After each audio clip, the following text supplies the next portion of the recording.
What's up, QAA listeners? The fun games have begun. I found a way to connect to the internet. I'm sorry, boy. Welcome, listener, to Premium Chapter 189 of the QAnon Anonymous podcast, the Cameron Conspiracies and Xenomorphs Return episode. As always, we are your hosts, Jake Rockatansky, Julian Fields, and Travis View. This week, we're getting treated to the sequel of In Space, Nobody Can Hear You, Marjorie Taylor Scream, by one Jake Rockatansky.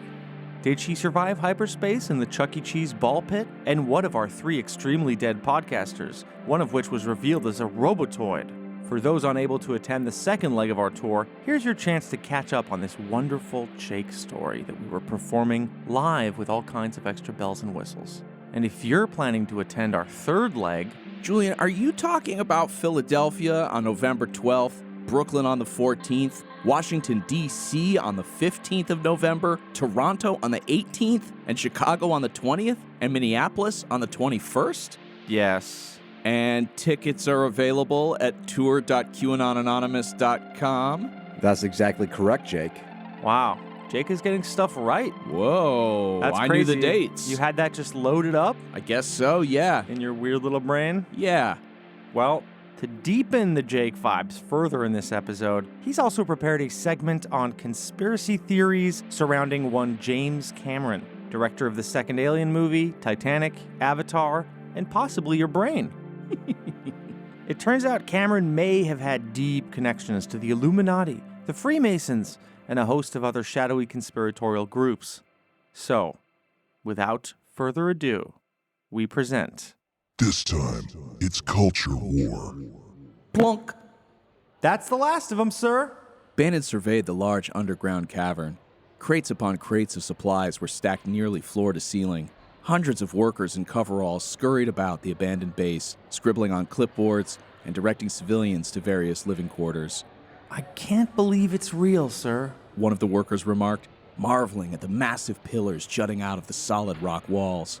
It's one thing to watch a couple dozen videos on Rumble, but to see it with my own eyes? His voice began to break.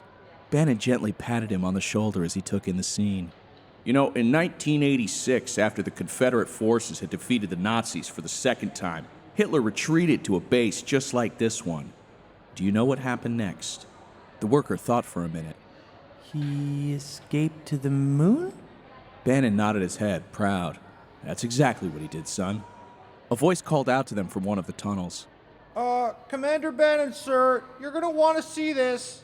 Bannon and a handful of Turning Point USA lieutenants marched quickly down one of the tunnels, their flashlights bouncing off the glittering limestone. The beams illuminated strange hieroglyphics etched into the walls, alien crafts and faraway constellations. Lining the cave floor was a layer of mist so thick their boots disappeared beneath it. The tunnel opened up into another large cavern. Bannon stopped dead in his tracks. What are they, sir? Bannon clicked his tongue. I don't know, son. I don't know. A couple meters in front of them were perfectly laid rows of small red cylindrical containers. There were hundreds of them. They look like red pills, chirped Jack Posobiec. He kneeled down next to a row of canisters. They were sweating a dark, oily substance. Some small text was printed across the side. Property of Bill and Melinda Gates Foundation, Jack read, a tinge of anxiety in his voice. He traced his hand gently across the lid of one of the canisters. A sticky black substance rubbed off on his fingers. Bannon moved to stop him. Be careful. That stuff could make you gay. But it was too late. Posobiec's entire arm was melting off of his body. The black goo was coursing through his veins, disassembling his DNA one strand at a time. Marjorie Taylor Greene startled awake. She shielded her eyes from the bright fluorescent lights above her head. There was a soft, steady chirping sound. Marjorie sat up and smacked her forehead on a large glass shield covering the futuristic-looking bed. As Marjorie grimaced and rubbed her forehead, a mechanical hum and the sounds of tiny gears turning commanded her attention. The dome on top of the medical bed began to collapse into itself, and as Marjorie's vision began to return, a blurry image of a person in a white spacesuit came into focus.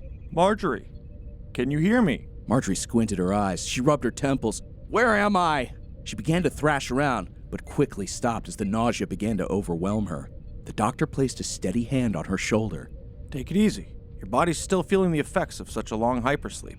Marjorie's head was reeling. Can you please just tell me where I am? The doctor nodded. You're on the BH Obama, one of our premier capital ships. You're lucky we found you. Otherwise, you might have been floating out there forever. Marjorie did a double take. BH Obama? Capital ship? She began to scan the room. Her eyes were drawn to a large banner hanging on the wall of the infirmary. On it were photographs of a diverse group of faces with the text, "A galaxy we all belong in." Marjorie's stomach dropped. An instant feeling of uneasiness took over her. Her eyes darted around like a cornered animal. She locked onto another poster hanging next to her medical bed. It was a picture of two men holding hands, smiling and laughing on a beautiful beach. The text at the bottom in large blue letters read, "Affordable health care for him and them."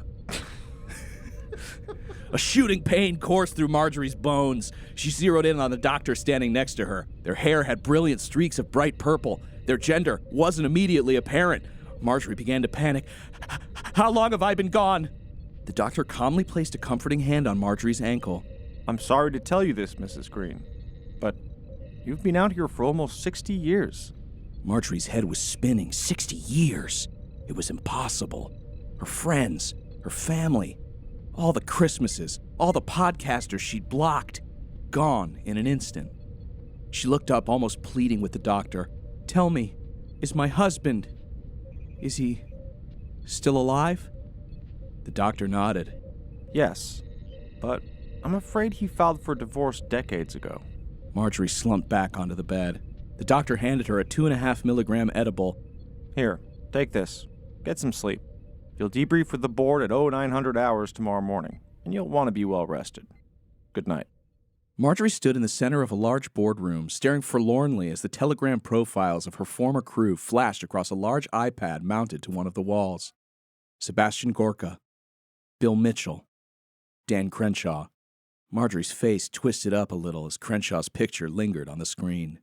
Sitting around a large circular table were a group of DNC company suits, casually sifting through papers and photographs, puffing on Zero Nick Jules.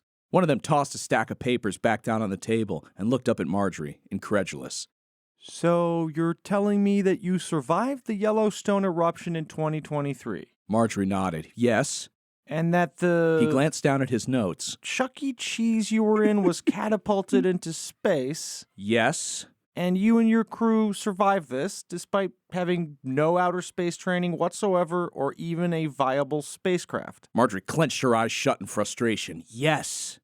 The man continued. And that a mutated version of George W. Bush, the last great conservative president, was able to kill an entire ship full of gun-wielding, traitorous domestic terrorists. Marjorie was growing impatient. Yes, like I've told you over and over. The guy shrugged.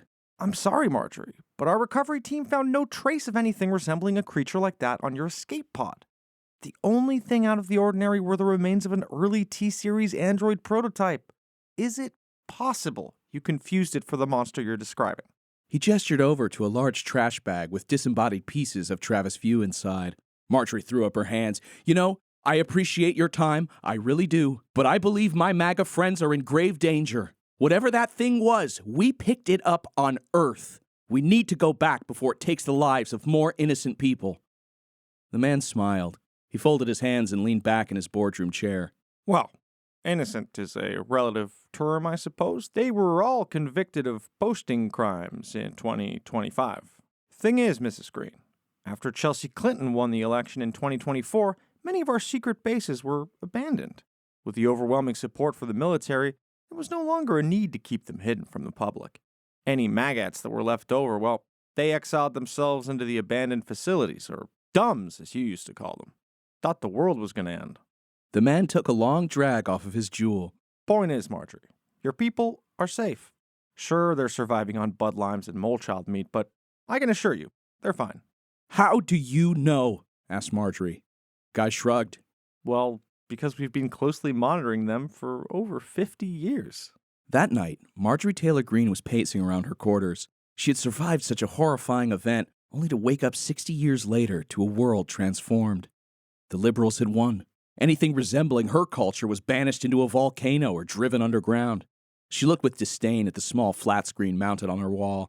It was now displaying a scrolling montage of Jeff Chedrick Jr. tweets. Ugh, turn it off, she yelled, reaching for a small remote sitting on her bedside table. She aimed it at the screen and randomly clicked one of the buttons. The display shifted abruptly to an episode of Pawn Stars, New Vegas. That's better, she sighed. Her chamber door slid open without warning, and two young white men with short, clean haircuts carried in several large pieces of workout equipment. Congresswoman, where do you want all this CrossFit stuff? Marjorie was confused. I guess, over there in the corner, she mumbled softly.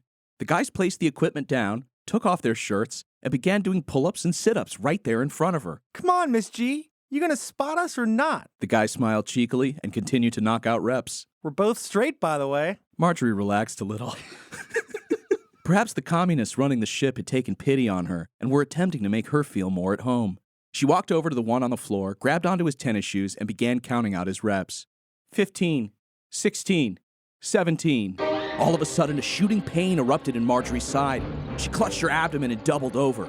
Her vision began to blur. The room started to spin. She stumbled forward, knocking over a rack of dumbbells. Strap her down! One of the CrossFit guys yelled as they carried Green over to her medbed. She's going into cardiac arrest! The other one shouted. Marjorie watched in panic as the two men fastened her wrists with the cloth straps.